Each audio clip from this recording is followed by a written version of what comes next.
The ocean stretched out in every direction, endless blue water meeting endless blue sky.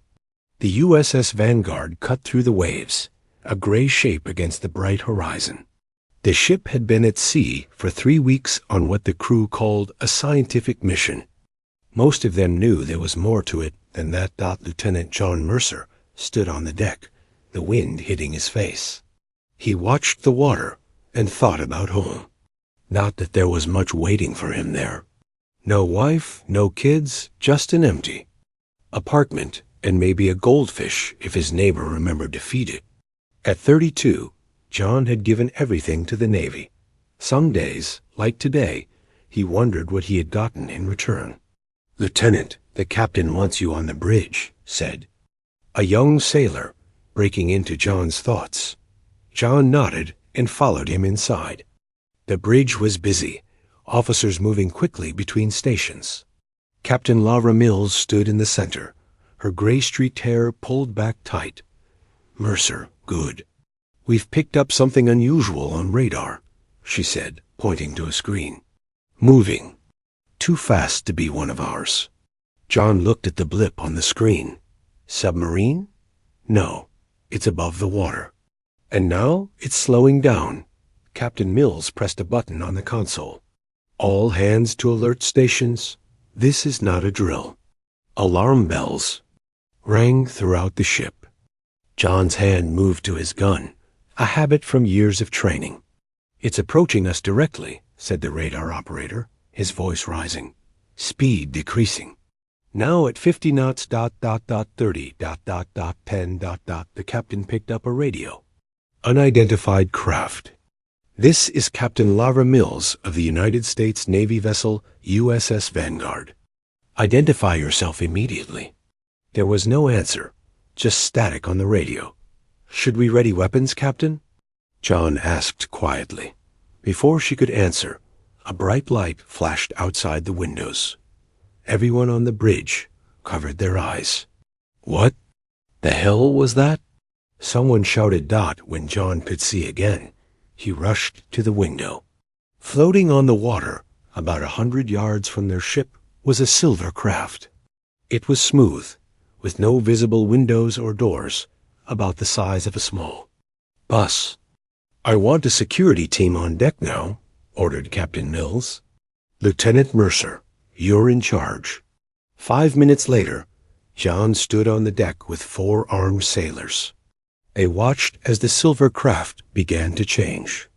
A seam appeared in its smooth surface, widening into a doorway. Light poured out from inside. "Hold positions," John said to his team, raising his binoculars. A figure appeared in the doorway. It looked almost human, 2 arms, 2 legs, 1 head.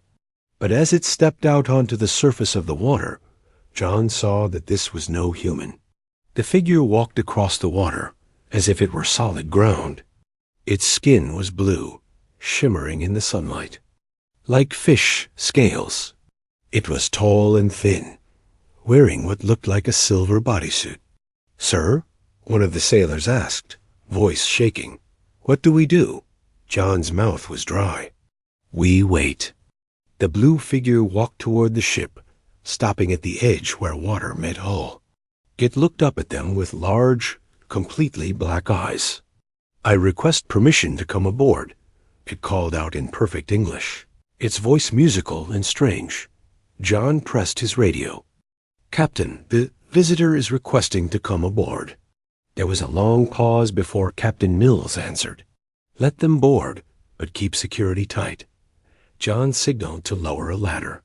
The blue figure climbed it with graceful movements.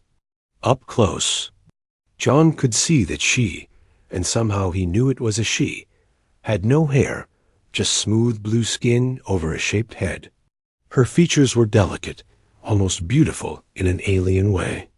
"I am grateful for your hospitality," she said as she stepped onto the deck. "My name is Nix." "Lieutenant John Mercer," he replied, trying to keep his voice steady. "If you'll follow me, our captain would like to meet you." As they walked through the ship, sailors stopped and stared. Some backed away in fear. Others just watched with open mouths. Nix seemed not to notice, walking with her head high, looking around with curious black eyes. In the ship's conference room, Captain Mills waited with the ship's doctor and science officer. Her face showed no emotion as Nix entered, but her hands gripped the edge of the table tightly. "Welcome aboard the USS Vanguard," Captain Mills said. "I'm Captain Lara Mills." Nix bowed slightly. "Thank you, Captain. I apologize for my unexpected arrival." "Why are you here?" Mills asked directly. "I come seeking asylum," Nix said. She touched a silver band on her wrist, and a small hologram appeared above it, strange symbols floating in the air. "My people will come for me. They believe I possess knowledge dangerous to our hierarchy." The science officer leaned forward. "Your people? There are more like you?" "Many more," Nix said. "But I am different. That is why I believe." "What kind of knowledge do you have that's so dangerous?" John asked. Nix turned to look at him, her black eyes seeming to see right through him. "I can give you what no human ever could." The room fell silent. Captain Mills exchanged glances with her officers. "That's not very specific," the captain finally said. "It is all I can say for now," Nix replied, "until I know I am safe." "Captain." Mills stood up. "I need to contact my superiors. Lieutenant Mercer, please escort our guest to the visitor quarters and keep her comfortable." As they walked through the corridors, John felt Nix watching him. "Your people are afraid," she said quietly. "Can you blame them? We've never met anyone from another world before." "And you, Lieutenant? Are you afraid?" John thought about it. "Cautious." He answered honestly. Nix smiled for the first time. It changed her whole face, made her seem almost human. Caution is wise. Fear is not. In the visitor quarters, really just a spare officer's room, Nix sat on the bed and looked around at the plain walls. "Someone will bring you food soon," John said, standing by the door. "Is there anything else you need?" "Only safety," Nix said, "and perhaps, in time, understanding." John didn't know what to say to that, so he just nodded and left, locking the door behind him. He posted 2 guards outside and went to find Captain Mills. He found her in her office, finishing a video call. Her face was pale. "Government officials are on their way," she said. "They'll be here by helicopter in 3 hours. What do they want us to do with her until then?" "Keep her secure and comfortable, and find out whatever we can." The captain rubbed her forehead. "This changes everything, you know. The whole world is about to change." Later that evening, as the sun set over the ocean, John brought a tray of food to Nix's room. She sat by the small window, watching the water. "I brought you dinner," he said. "We weren't sure what you eat, ... This will be fine," she said, though. She didn't look at the food. "Your leaders are coming for me, aren't they?" John nodded. "Yes. They will take me away to study me." It wasn't a question. "They'll want to ask you questions, yes." NYX turned to look at him. "And you will go with me?" "What?" "No, I'll stay with my ship." "They will want someone I've already spoken with." "Someone I might trust." She stood up and moved closer to him. "They will choose you." Something about the way she said it made John believe her. The helicopter arrived just as night fell. 4 men in black suits stepped out onto the deck. They spoke briefly with Captain Mills, then came to Nix's room. "We're here to escort the visitor to a secure facility." One of them told John. As predicted, the lead agent turned to Captain Mills. "We'll need one of your officers to accompany us. Someone who's had contact with the subject." And just like that, John found himself boarding the helicopter with Nix and the government agents. As they lifted off from the ship, Nix leaned close to him. "They will not understand what I offer," she whispered. "But you might." John watched the USS Vanguard grow smaller below them, wondering what he had gotten himself into, wondering what this alien woman could possibly offer that would be worth leaving everything behind. The helicopter flew through the night for 3 hours. Inside, no one spoke. The government agents watched Nix with cold eyes. Nix sat still, her blue skin glowing faintly in the dark cabin. John tried to stay awake, but after the long day, he found his eyes closing. He woke when the helicopter began to descend. Looking out the small window, he saw lights below in the middle of what seemed like endless desert. "Where are we?" he asked one of the agents. "Nevada," the man answered without looking at him. "That's all you need to know." The helicopter landed on a pad marked with bright yellow lines. As soon as they stepped out, John felt the cold night air of the desert. Nix looked up at the stars, her black eyes reflecting the light. "Your stars look different from here," she said quietly. Before John could reply, the agents moved them toward a door built into what looked like a small hill. Only when they got closer did John realize the hill was man-made, covering what must be a large underground structure. Inside, bright white lights hurt his eyes after the darkness. The walls were white, the floors were white, and everyone they passed wore white lab coats. Their little group walked through long hallways that all looked the same. John wondered how anyone found their way around. Finally, they reached a room with a metal door. One of the agents pressed his hand to a scanner, and the door slid open. "This is where you'll stay," he told Nix. "Lieutenant Mercer will be next door." The room was small but clean, with a bed, a desk, and a bathroom. There were no windows. "Someone will come to speak with you in the morning," the agent said, then left with the others. John stood awkwardly at the door. "Will you be okay?" he asked. "Nix." She turned those black eyes to him. "I have traveled across galaxies to reach your world, Lieutenant. I will be fine in a small room for one night." John nodded and left. His own room was nearly identical to hers. He lay on the bed, still in his uniform, and stared at the ceiling. Sleep seemed impossible now. He had 1,000 questions. Why was Nix here? What did she want? What did she mean by giving humans what they could never have? Morning came, announced only by a knock on his door and a tray of food.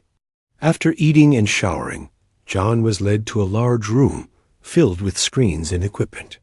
A dozen people in lab coats and military uniforms stood around a central table.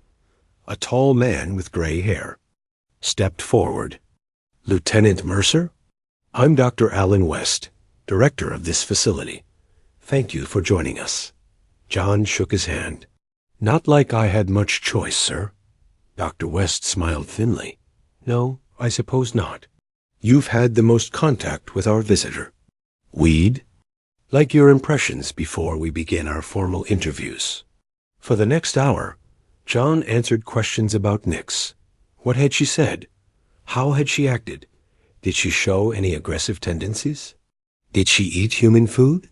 John told them everything he could remember, which wasn't much. Their contact had been brief. And this thing she mentioned, Dr. West said, something no human could give. Any ideas what that might be? John shook his head. "No, sir. She didn't explain." Dr. West nodded to an assistant. "Bring her in." 2 guards led Nix into the room. She wore the same silver bodysuit as before, but now there was a thin metal band around her neck. She looked at John briefly, then at Dr. West. "I am ready for your questions," she said. For the next 3 weeks, the pattern was the same. Each day, Nix was taken to different rooms for tests and questions. Sometimes John was asked to be present. Other times, he simply watched through observation, windows or on screens. His official role was security liaison, but he knew he was really there as a familiar face for Nix, someone she might open up to. The scientists learned that Nix breathed oxygen like humans, but could go longer without it. They learned that her blue skin contained tiny scales that helped her regulate body temperature. They learned that she could understand any human language after hearing just a few sentences of it. But they did not learn why she had come to Earth, or what she was offering, or who exactly she was running from. "She's holding back," Dr. West told John one evening. "We need to know what threat her people might pose. We need to know what she knows. Have you considered just asking her?" John said Dr. West gave him a cold look. "We've been asking for 3 weeks, Lieutenant." That night, as John brought Nix her evening meal, he found her sitting on her bed, staring at the wall. "You okay?" he asked, setting down the tray. "They're scanning my brain while I sleep," she said without looking up. "Trying to unlock secrets I've kept hidden." John froze.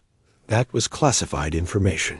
He had only learned about the brain-scanning technology the day before, in a meeting he wasn't supposed to attend. "That's classified information," he said carefully. "Yet you don't deny it." Nix finally looked at him. "My people will find me soon. When they do, they'll destroy this facility and everyone in it to keep our secrets." John's hand moved to his. "Gun. Is that a threat?" "It's a warning. I can protect you, all of you, but I need freedom. I need sanctuary." Her voice got softer. "I need you to trust me." "Why me?" "Because you're different. You see me as a person, not a specimen." She stood up and walked closer to him. Too close, according to the rules they had been given. "I can give humanity protection against threats you don't even know exist. I can give you technological advancements beyond your imagination." "What do you want in return?" John asked. He knew he should step back, but he didn't move. "Let me stay," Nix said, "not as a prisoner, but as an ally, a friend." She raised her hand, with its 6 long fingers, toward him, but stopped before touching him. "I can feel the weight of your loneliness, John. It mirrors my own." John felt a chill go through him. How could she know about his loneliness? He had told no one here about his empty life, his lack of connections. "You're reading my mind," he said, taking a step back. "No, but I can sense emotions. It's how my species communicates beyond words." John didn't know what to say to that. Part of him wanted to report this conversation immediately. Another part, a part he didn't quite understand, wanted to hear more. "Prove it," he said finally. "Prove you can help us." Nix looked at him for a long moment. Then she touched the silver band on her wrist. A hologram appeared in the air between them, a complex diagram of circles and lines.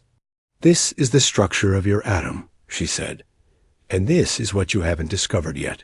The image changed, showing new patterns. With this knowledge, you could create energy without pollution, without radiation, without cost. John stared at the hologram. He wasn't a scientist, but even he could see this was far beyond current human technology. "And my people will destroy this knowledge rather than let it spread," Nix continued, "unless I can convince them humanity is worthy of it." She closed her hand, and the hologram vanished. "Think about what I've said, John Mercer. Think about what's at stake." John left her room with his mind racing. If what she showed him was real, it could change everything. But could he trust her? Should he tell Dr. West about this conversation? He didn't sleep that night, and somewhere in those dark hours, he made his decision. John woke to the sound of alarms. Red lights flashed in his small room. The clock on the wall showed 2:17 a.m. He jumped out of bed and grabbed his uniform and gun. Moving quickly from years of training, the facility's computer voice spoke over the speakers. "Security breach in Section 7. All security personnel report." This is not a drill. Section 7 was where Nix was kept. John ran down the white hallways, passing other guards and scientists who looked confused and scared. When he reached Section 7, he found 3 guards lying on the floor outside Nix's room. They were breathing, but not moving. The door to her room was open. Inside, Nix was gathering small items and putting them into a bag made from a pillowcase.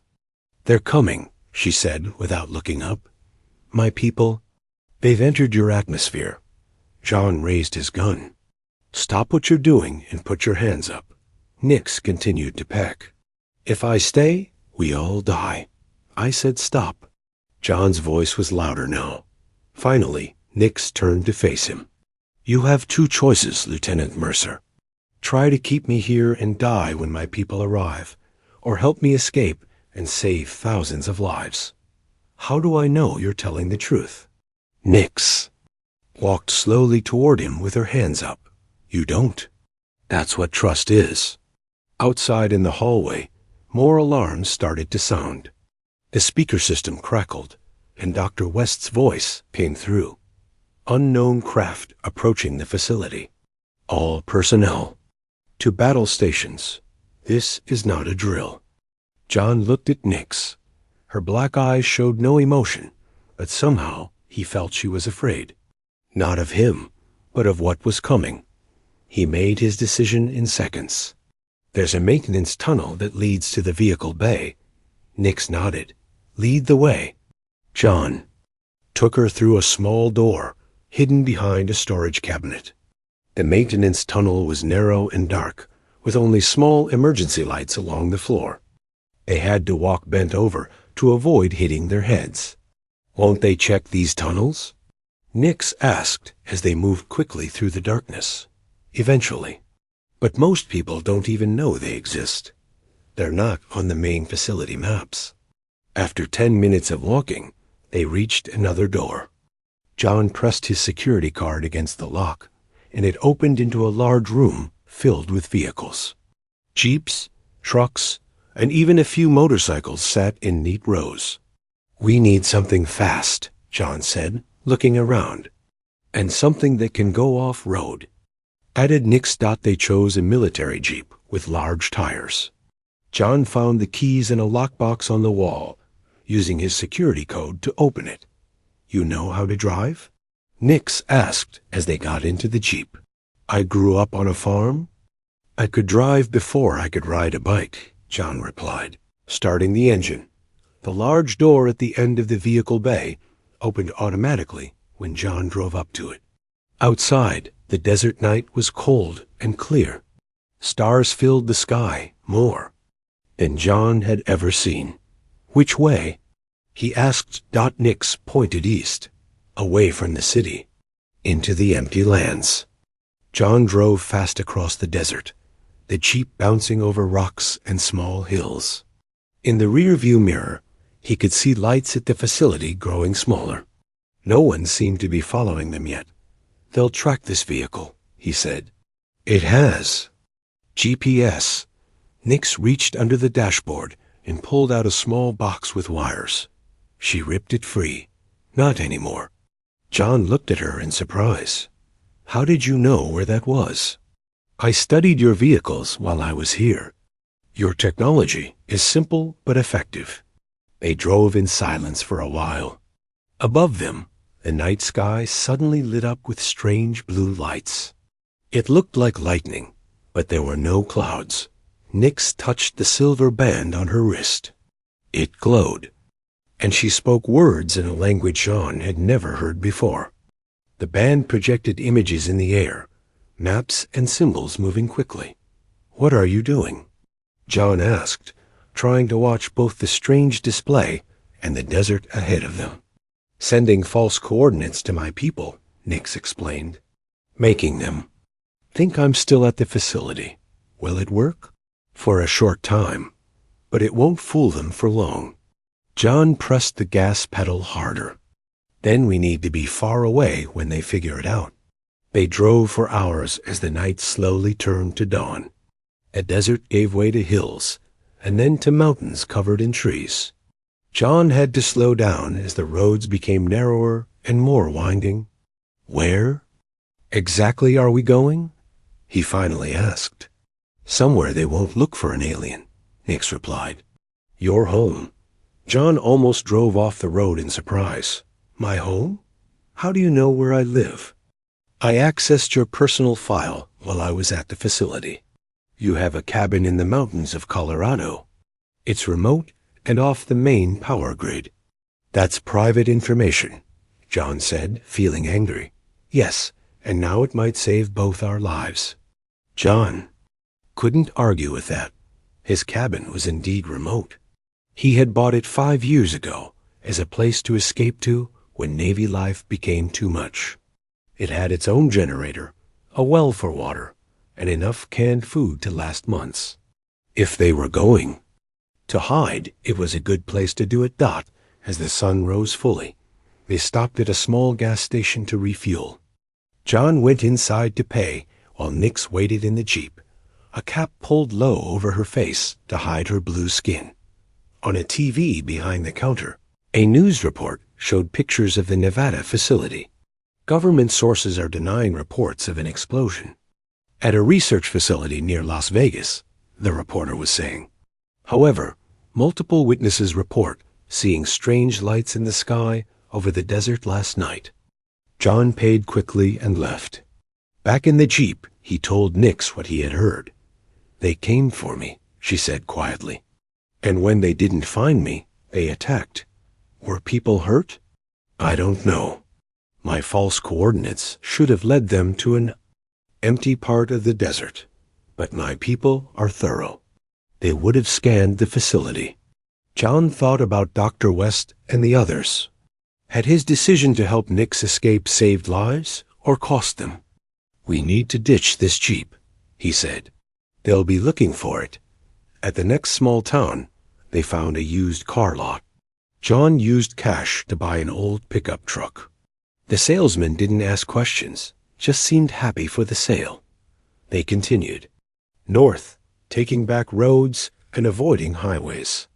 Nix looked out the window at the passing landscape with wonder in her eyes. Your world is beautiful, she said. So much variety. So much life. Is your world different? My world is ... controlled. Everything in its place. Everything with a purpose. She touched the window glass. There is no freedom like this. John thought about that as they drove.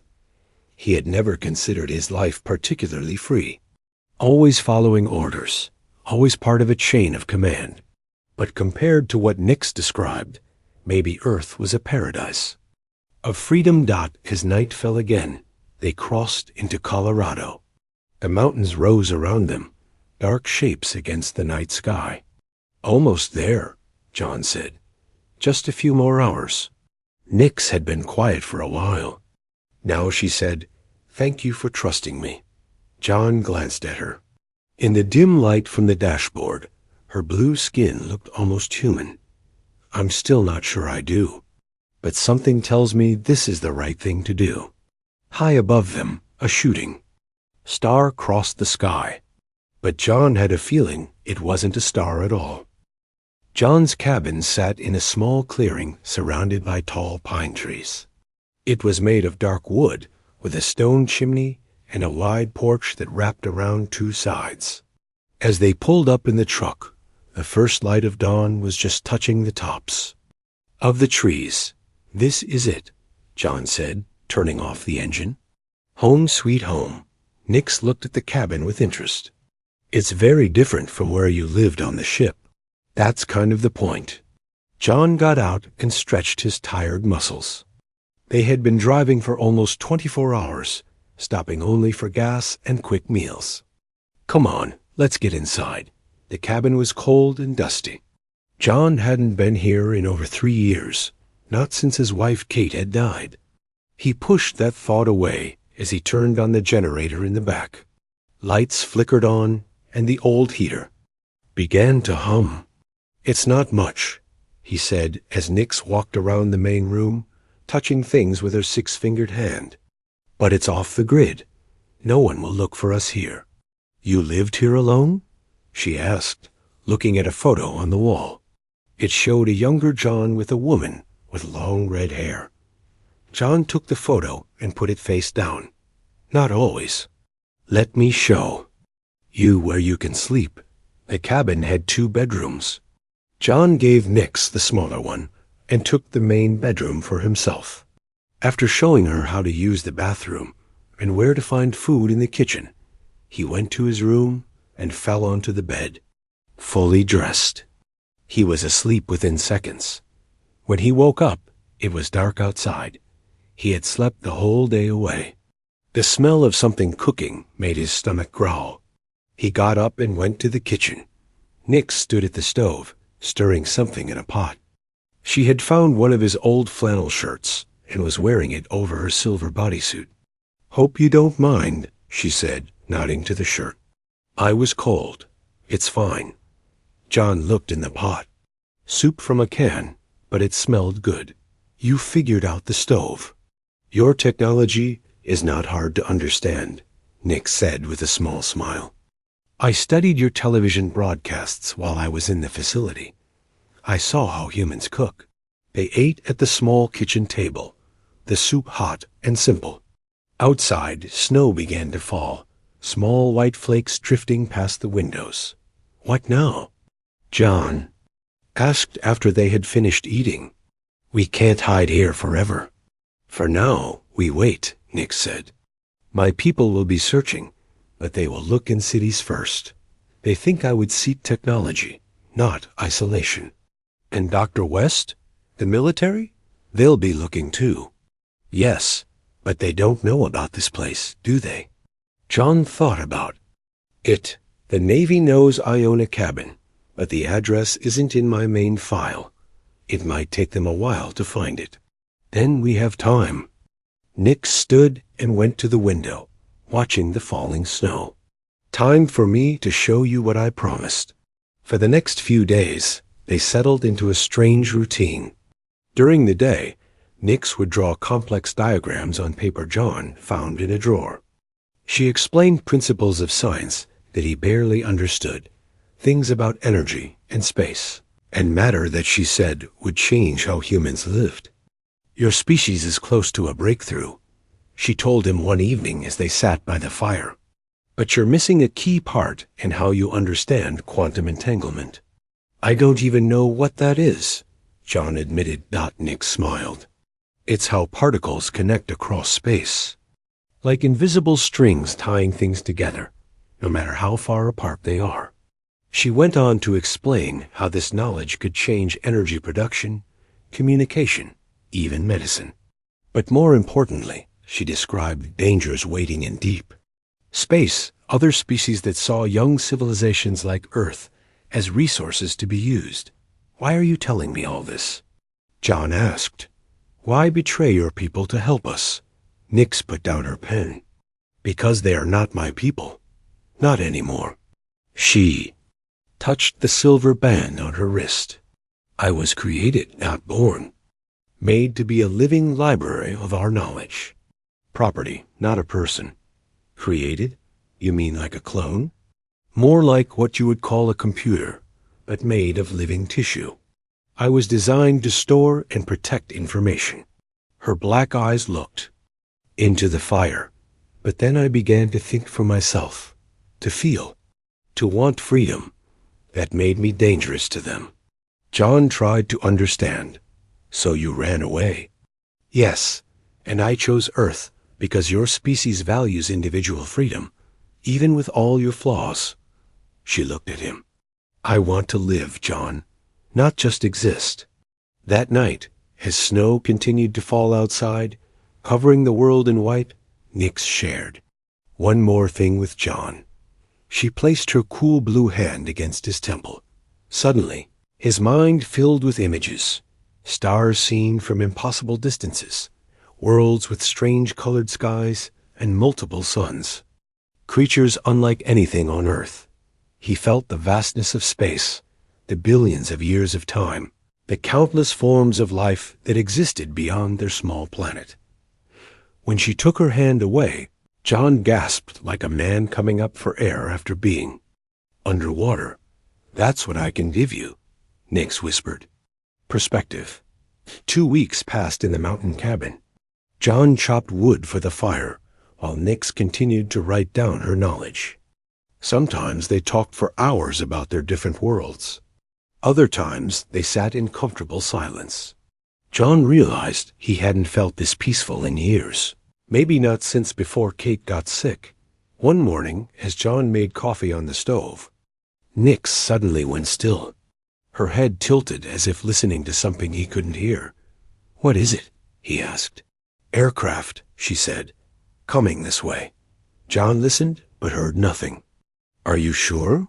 My hearing is better than yours." She moved to the window. Several aircraft, small and fast. John felt his heart race. Helicopters. "They found us." They quickly gathered the papers with Nix's diagrams and equations. John stuffed them into a waterproof bag, along with some food and water.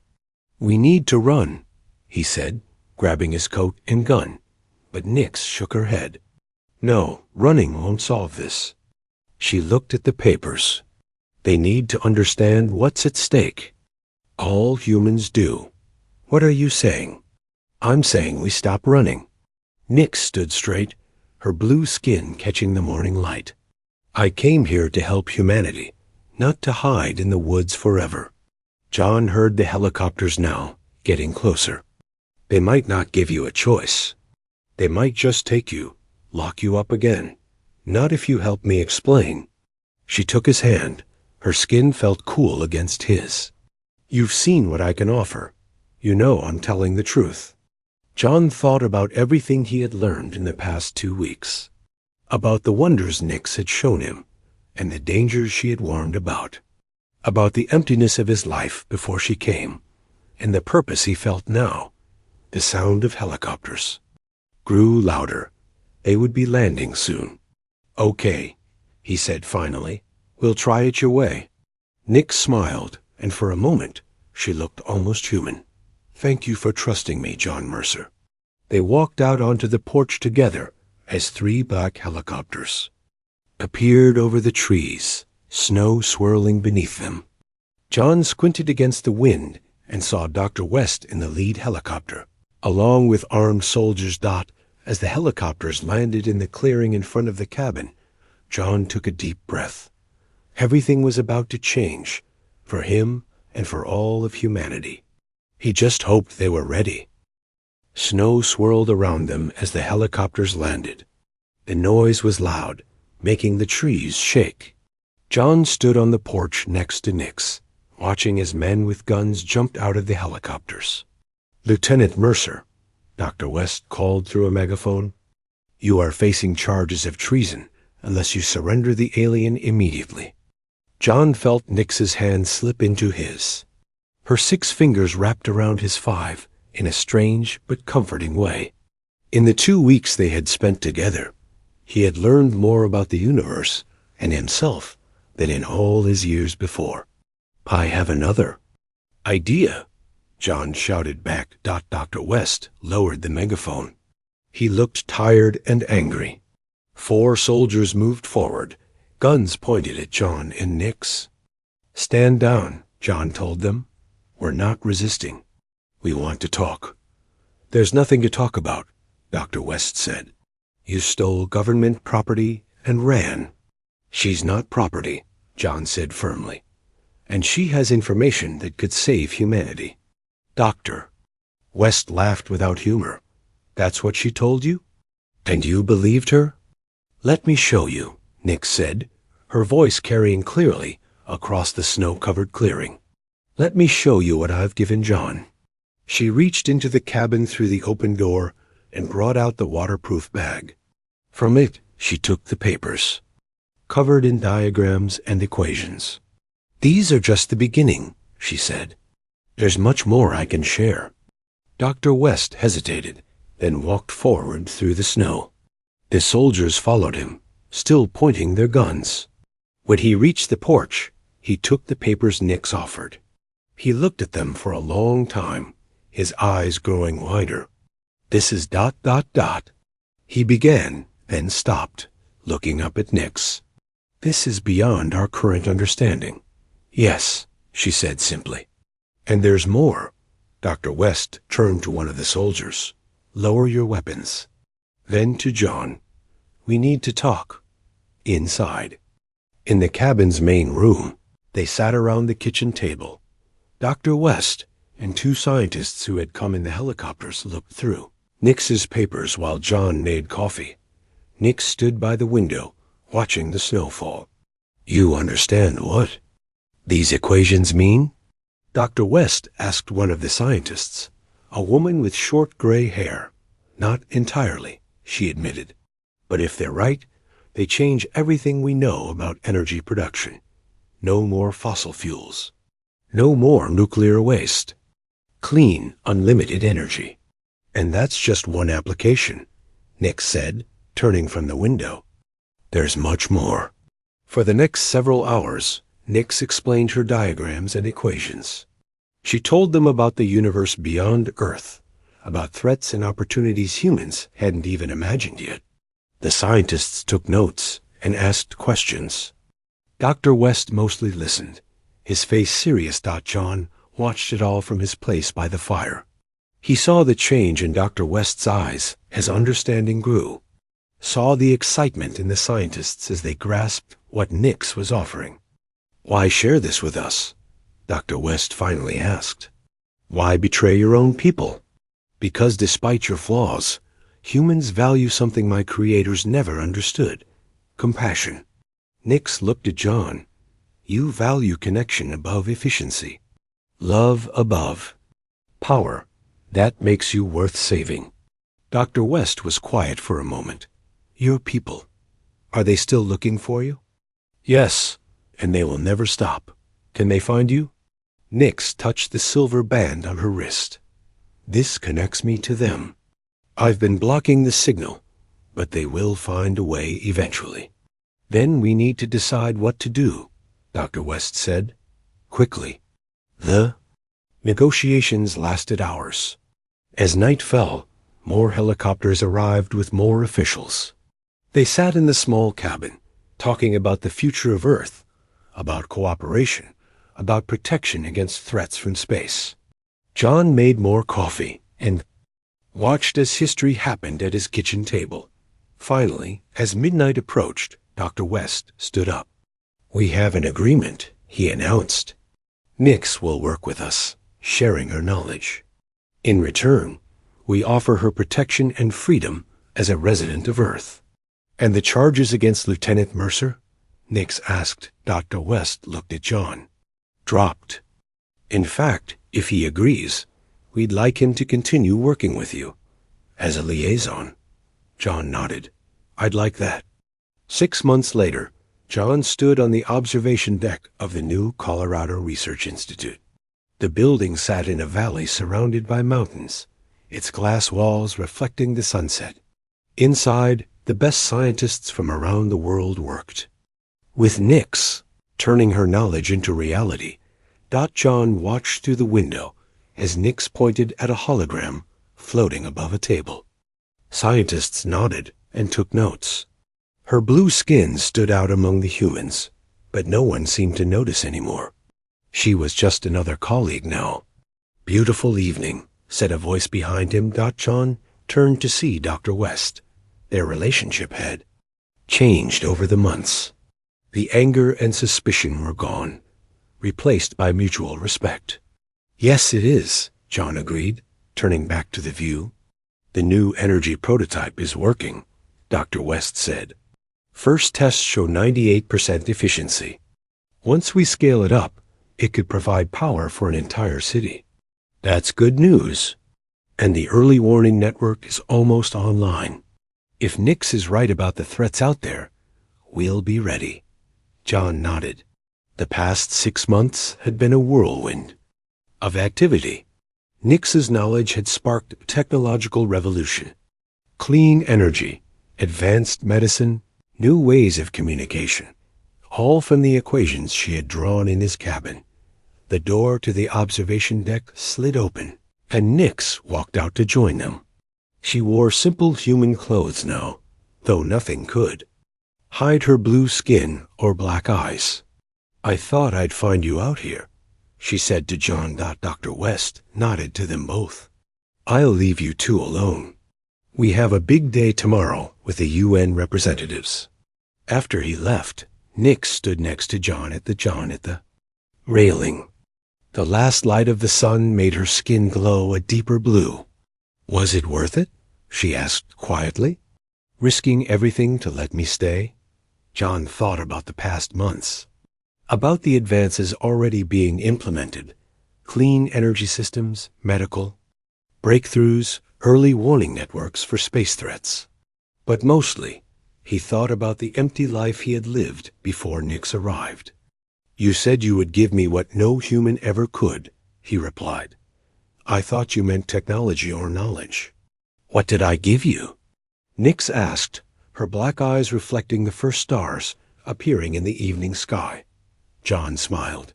A future I couldn't have imagined. And that's something I couldn't have found alone. Above them, the stars grew brighter as darkness fell. John no longer saw them as just points of light. Now he knew they were doorways to worlds he might someday see. With Nix beside him, the universe suddenly seemed both larger and less lonely than it had before.